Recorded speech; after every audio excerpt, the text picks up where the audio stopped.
Welcome, everyone, to the 6th edition of the Five Starr Wrestling Report review series, the Friday show where we review the weekly MLW Fusion shows and NXT TV. We've got a very special edition of the review series this week, not just because we've got NXT's USA debut episode to talk about, but we also have the MLW War Chamber show to talk about.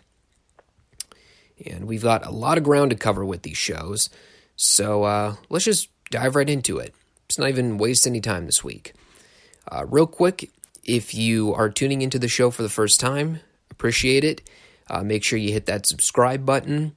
Go ahead and click that notification bell to keep posted with all FSWR content. We have 2 weekly posts on this YouTube channel, a Monday edition that covers weekly news and weekend events, and a Friday show where we talk about Fusion, NXT shows, and pretty soon added to that mix, actually within a couple weeks now, we will be adding All Elite Wrestling's Wednesday Night Dynamite into that edition. So, really exciting time right now for wrestling fans. A lot of new shows, a lot of new content. Should be an interesting way to cap off the year. This is probably the most interesting professional wrestling has been in a long time. So, looking forward to it. All right, MLW War Chamber. Leo Bryan versus an unnamed jobber in pajama pants. Leo Bryan, to the best of my knowledge after one viewing, is a fatter and less agile version of Hangman Adam Page. He did a bunch of stomps and throws, and then he won with a power slam. Then after the match, Selena De La Renta and LA Park came out. They killed the jobber and the referee. Selena put over Park as the greatest luchador of all time, to which the fans responded with LA Park chants, because they're in Dallas. She demands that everyone cheer for the villain, LA Park, and they do, because they're in Dallas. And then she informs everyone that Park will be challenging for the MLW World title at the first MLW pay-per-view in November. Teddy Hart did a promo at an ice rink. He said many words, as my notes read here. Something about beating pussy. Something about doing a lot of sports. Something about facing MJF and, quote, Jonathan Holiday Jr. Because the gimmick with MLW is that no one remembers anyone's name because nobody's a star, including Richard Holiday, who is part of a trio of one of the most redeeming qualities about this product right now. And then they announced that next week it's the Dynasty versus the Hart Foundation for the tag belts, 2 out of 3 falls. We had a Von Erich promo at the site of the Sportatorium in Dallas. They reminisced about the fans. Kevin said stuff that was inaudible because MLW has absolutely no concept of how to properly edit their audio. And then they all picked up a stone and took it as a memory.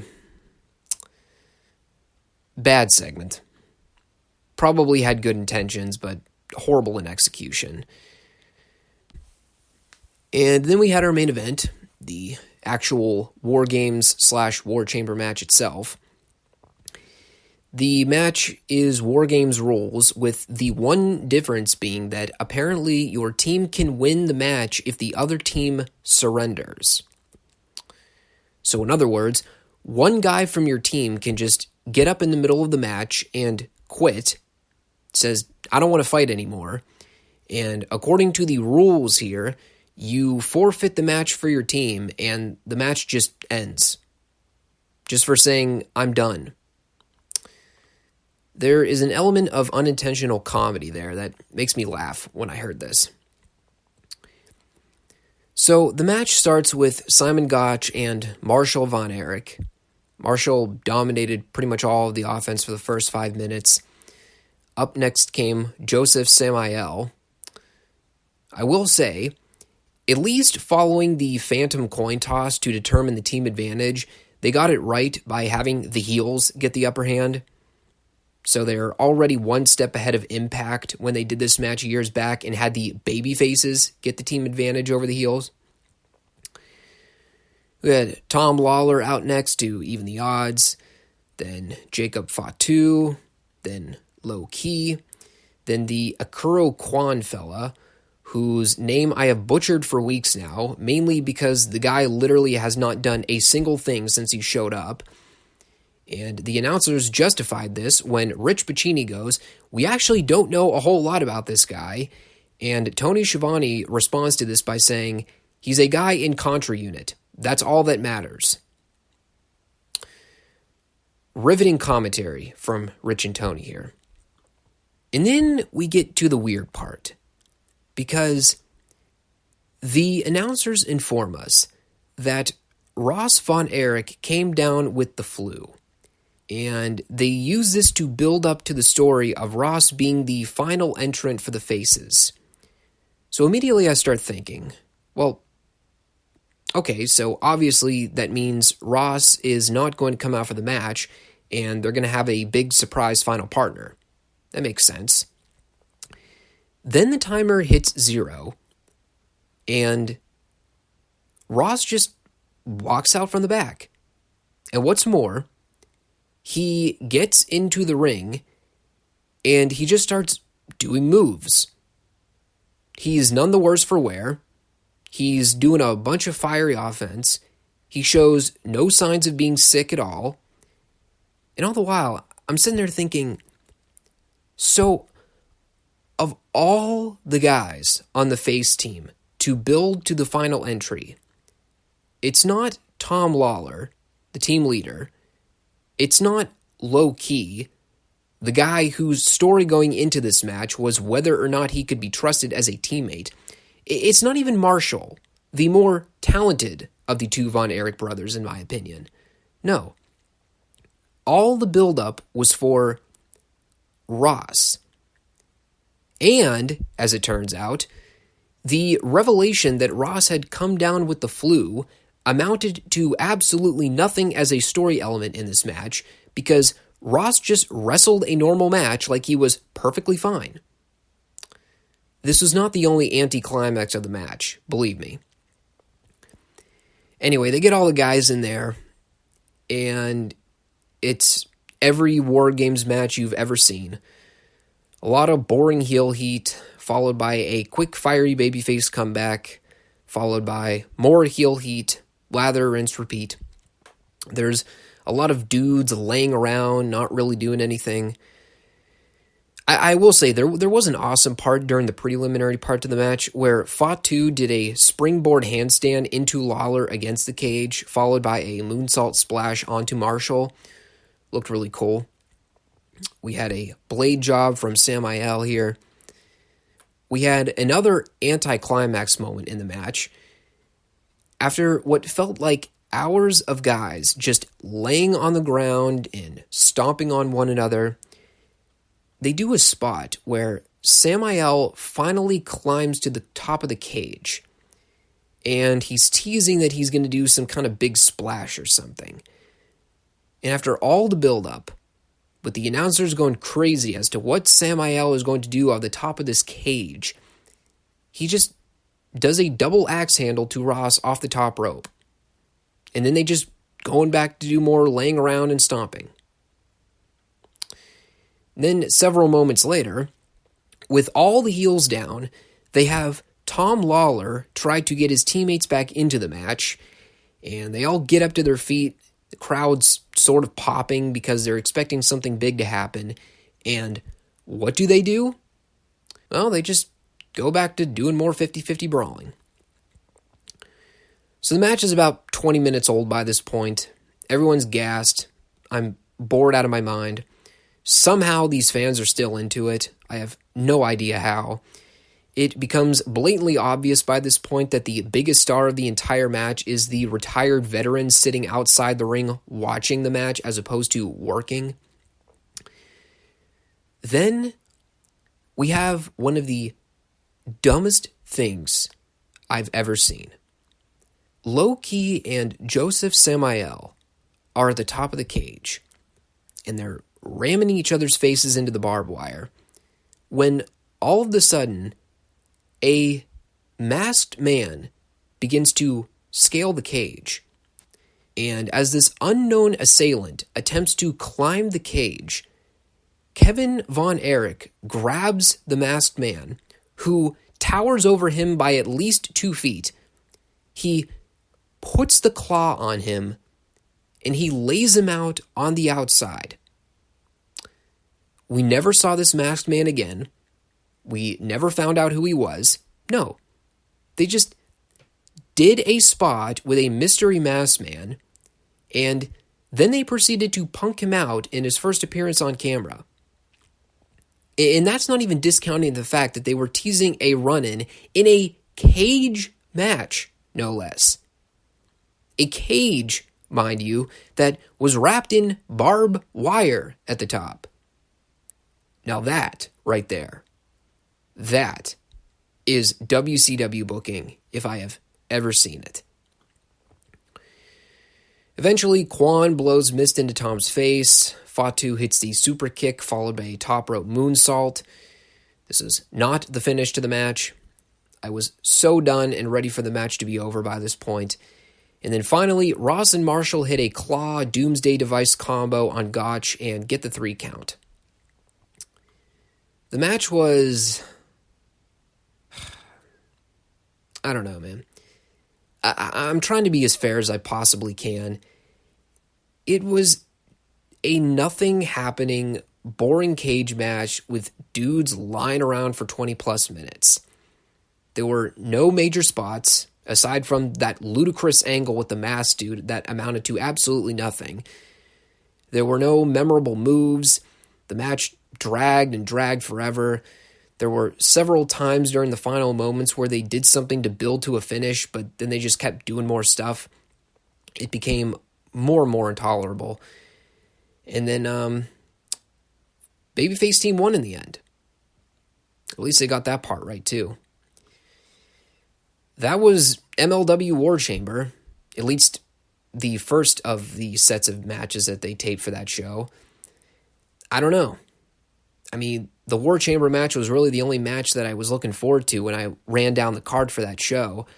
Everything else just kind of seemed like a bunch of preliminary, secondary matches, so we'll see how they follow up with it. But, yeah, not a really enjoyable War Games match. I mean, I know the match itself is really hard to book, and it does tend to be a lot of laying around and consist of a lot of boring action, but I guess I was expecting a little more than what we got. All right, NXT, September 18th, 2019, a turning point show in the WWE for the fall season, and probably in their history looking back at it. Their debut edition on USA Network. Well, at least the first hour is. Before I get into the show, I should probably bring this up. Yes, I did hear about the network crash during the second hour. I actually did not watch all 2 hours on Wednesday night. I watched the first hour live, and then I watched the rest of the show the next morning, so I did not have to deal with any network problems. I will say that I'm not surprised it happened. I can make the argument that you would think a billion-dollar corporation would hire experts to monitor and prevent this kind of stuff from happening. All we can hope for is that it doesn't happen again next week.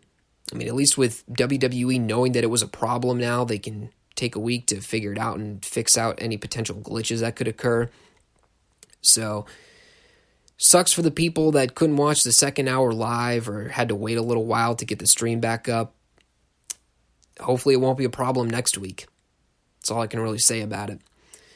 So, how you judge this show really boils down to personal expectation. For me, I thought the first hour on USA was damn near perfection in its execution. Everything flowed well from start to finish. They saved the lesser important material for the second hour and really used the first hour to feature a lot of the big name talent. And Sandwiched in the middle there was a Cameron Grimes squash match that went like 10 seconds. So the first hour was great. The second hour felt like an above-average NXT show. A little more focus on the enhancement matches, a little more focus on the undercard and the mid-card talent, but we also saw some really cool debuts and crossovers from NXT UK and 205 Live. So there was some great stuff in the second hour too, but the first hour was a lot more of firing on all cylinders than the second hour was. That all being said, the second hour had two really good matches on it, one of which was probably my favorite match of the entire show, looking back, and it was a match to set up a challenger for the Cruiserweight title, of all things. So that's interesting. Anyway, we kick off the show with a Triple H skit. Of course. Who else would be the first face we see on the debut of NXT on USA? He welcomes everyone to the show. Cameraman follows him out to the stage. Crowd's going crazy from the jump. And that is how we are introduced to the first episode of NXT on USA.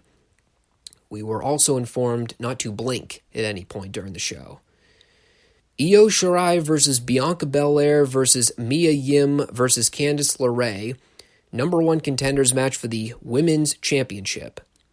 If you like all action-packed matches with a bunch of moves and wrestlers going 150 miles an hour from beginning to end, then this was absolutely the match for you. I thought it was a lot of fun. It felt like a traditional NXT TV match. It may be given the fact that they were in front of a live crowd, so the people actually cared about an NXT match for the first time in forever. We did have an eye-rolling line from Beth at one point. They come back from commercial break, and they do the Tower of Doom spot in the corner with Bianca taking the superplex off the top rope. And Mara's like, I wonder who got the worst of that one. And after showing several replays, Beth just chimes in on commentary and goes, looks like Bianca got the worst of that one. No kidding, Beth? Anyway, the girls worked hard. Everyone got showcased. And in the finish here, Io went up for a moonsault, but Mia shoved her out onto Bianca. Candice took the upper hand. She hit a poison Rana on Mia, followed by a springboard moonsault for the 3. So Candice is now the number one contender, which is awesome. She and Io had the best women's match of the year at the last TakeOver show. I expect her and Shayna to be great.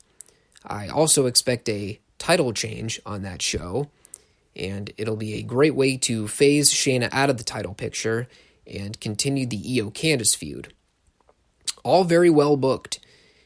And conveniently enough, they are also airing that match the same week that AEW is doing Rio versus Nyla Rose for the AEW women's title. Sorry to say it, but I'm a little more intrigued with Candice LeRae versus Shayna Baszler than I am Rio versus Nyla Rose. Sean Maluta versus Cameron Grimes. Looks like they took my advice with the squash match idea. If you're going to do them, keep them short, keep them one-sided. And couldn't get much shorter than what they did here. The bell rings, Maluta charges Grimes hits a double foot stomp, 1, 2, 3. Absolutely perfect. Although I will say that Cameron Grimes' gimmick, it's very generic. Let's just put it that way. We had some video packages strewn throughout the first hour, probably to give people a general idea of who some of the newer guys are.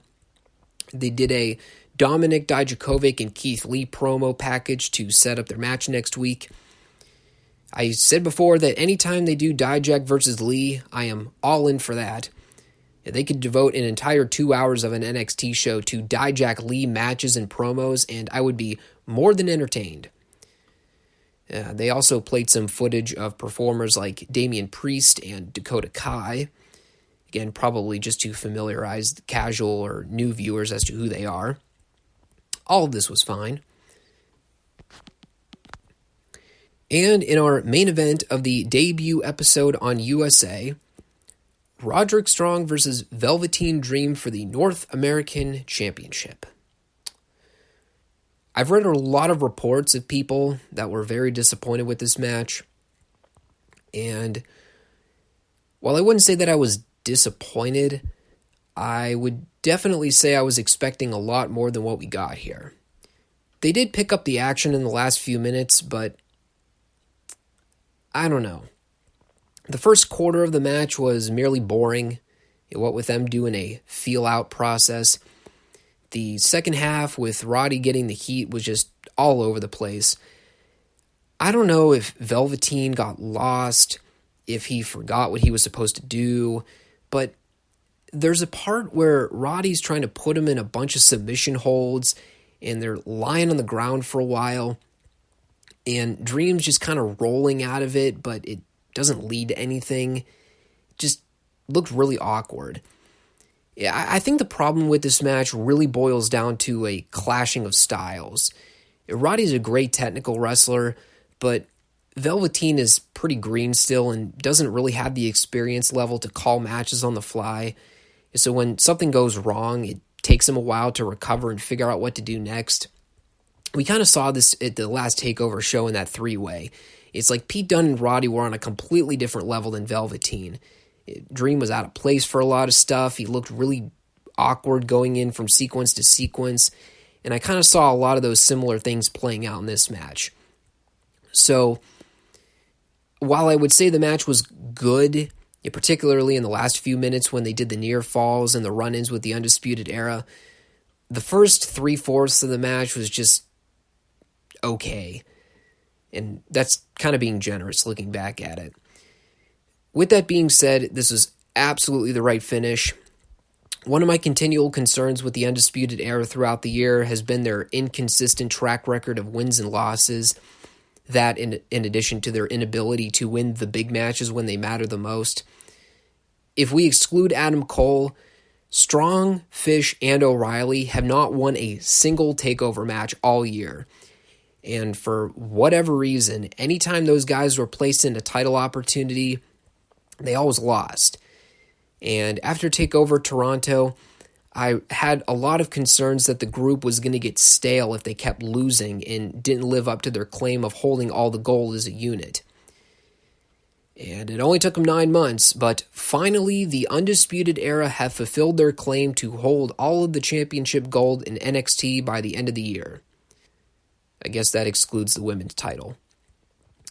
This also frees up a lot of opportunity for new title contenders. It's kind of weird when you think about this, and I haven't heard anyone mention this at all, but every single champion in NXT right now is currently a heel, also including Walter as the UK champion. And while that might in the short term lead to a lot of villains going over in title matches, it also gives them plenty of opportunity to build up credible babyface challengers to go after those titles. I don't know who you throw at Fish, O'Reilly, and Strong in the short term, but they have plenty of guys that they can build up for title contention. Genuinely excited to see who they go with. So that was the first hour of NXT. Really enjoyable hour of television there. Hot crowd, great matches, good pacing, launching into new future programs. Everything they did in the first hour was really well done. Then we get the second hour. Pete Dunne versus Arturo Ruas. This was every Pete Dunne match you've ever seen before. Mat wrestling, joint manipulation, basic stuff. It ended up being a really fun little match by the end, although I really don't know what it did for Dunne. I'm thinking that they aired this match just to show people the various kinds of styles that everyone can expect to see every week, which is something that AEW was trying to target as well, what was doing the varying styles of pro wrestling. So it's good to see that NXT is going to try to capitalize on this as well.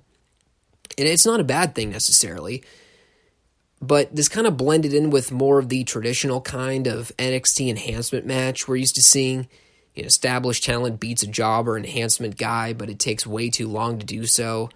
It really doesn't do anything for the established talent. So it was a very good match, but I don't think it did a lot for Pete Dunne here. And unless we see some big build for Arturo Ruas in the future, didn't really do a whole lot for him either. Xia Li versus Aaliyah. Maybe I'm just in a good mood. Maybe I'm being sympathetic. Maybe it's Maybelline. I really don't know. Here's what I wrote down about this match. It was not as good as the 4-way. That is the most positive way that I could review this match. The girls did some stuff for a few minutes. The action was okay. They tried to go way too fast, way too soon, and Xia nearly killed herself with a drop kick off the top rope. They got completely lost, and then Xia won with a kick to the back. It was a match. Better it would air in the second hour than the first hour. In a name that I am not making up here, Denzel Desjournet versus Kushida. Can't just name the dude something simple like Denzel Green or Denzel Shaw. No. Now, everyone must have these elaborate, impossible to pronounce ring names. I guess to make them stand out. Whatever. Anyway, the match never happens. Fabian Eichner, Marcel Bartel, and Alexander Wolf from NXT UK jump Denzel. They leave him laying. Fans are chanting, "We want Walter." Pretty soon, Walter comes out. He introduces the Imperium to NXT. And then out comes Kushida to make a challenge to all 4 guys. He takes out the prelim guys and then has a stare down with Walter from the aisle. So apparently the program is going to be Walter versus Kushida for the UK title, which is odd, but could be a fun match. Walter is a great bully heel. Kushida could play a great babyface in peril. So I like the possibilities of what they could do with that story. Oni Lorcan versus Lio Rush. I noted earlier that this was my favorite match of the entire 2 hours. I will confess, I have not seen a lot of Lio Rush matches in WWE. The only things I've seen out of Lio Rush in WWE were the garbage they did with him and Bobby Lashley on the main roster. He was absolutely ear-splitting every week on Raw last year, did absolutely nothing to elevate Lashley's profile, and whenever they finally dropped that angle, they saddled him with working 205 Live, which no one cared about. I mean, we all know 205 Live is the purgatory of WWE programming. Apparently, he has taken time off to heal and sort of reevaluate himself. Not really sure what that means, but they talked up his past on commentary, said Leo's had a lot of mental health issues recently, so they used this as a way to reintroduce Lio and give him a fresh start. I thought he and Oni Lorcan had a hell of a match here. Oni's a great wrestler, but he plays a great mean brawler. Lio plays a great underdog babyface. The entire match is essentially Oni beating and beating and beating on Lio. Lio makes a big comeback at the end, hits a big frog splash on Lorcan, and gets the 3 count. And the great thing about this match is that the people really weren't into it for a while. They did the dueling chants for Lio and Oni, but it wasn't like they were pining to see Lio go over and get that big redemption win. By the end, these people really wanted to see Lio win this match. And like I said earlier, this is a match devoted to featuring cruiserweight talent. So if this is going to be a thing going forward, what with featuring the 205 Live guys every week on NXT, I give this a thumbs up. And in our actual main event for the show, Matt Riddle versus Killian Dane in a street fight. Given the fact that there were like 10 minutes left on the show by this point, I think most people were expecting some kind of non-finish here. They did some crowd brawling around the ring for a while. They ended up going into the crowd, ended up going through the side entrance. Conveniently enough, the Forgotten Sons are standing there watching, because they've been forgotten about. They ended up fighting into the parking lot area. They ran into the Imperium guys who were just kind of sitting at a round table in plain view. They ended up joining the fight. Pretty soon the Forgotten Sons ran in, And by the end, the whole segment was just dudes brawling around in chaos for a while. And all this was fine. It was a sort of memorable way to go off air, although we see these kinds of brawls all the time on WWE programming, so it's not like this really stood out from the pack. But it was a cool way to end the show. But here's where the weird part comes in. And I actually had no idea that this was even a thing until I read about it after the show. Apparently, this is according to a recap of the show on Cage Side Seats. I will make sure I credit the author here. After the show was over, William Regal apparently comes out and announces that next week it's going to be Matt Riddle versus Killian Dane, with the winner earning a world title shot against Adam Cole. I'm sitting there reading this like, really? And they just announce this after the show ends? Why would you not announce that on the program? That is very odd. But, yeah, that was the way they ended the show. A big chaotic brawl in the building with some of the mid-card guys. It was fun. Don't really have a lot to complain about it. So, there you go. That was NXT's first 2-hour show. Really, really good stuff overall. I like the variety and styles of matches we got. I like the introduction to some of the new programs. I love the crossover stuff they're doing with the cruiserweights and the NXT UK talent. There's a lot to take away from the show. We'll see how they follow up with it, but for this week, I thought they got off to a really good start. So, there you go. Go ahead and leave some of your feedback down below of what you all thought. Also, if you have not done so already, make sure you subscribe, like the video, and keep posted with the 5 Starr Wrestling Report YouTube channel every week for new content. Take care, everyone, and I will see you all on Monday.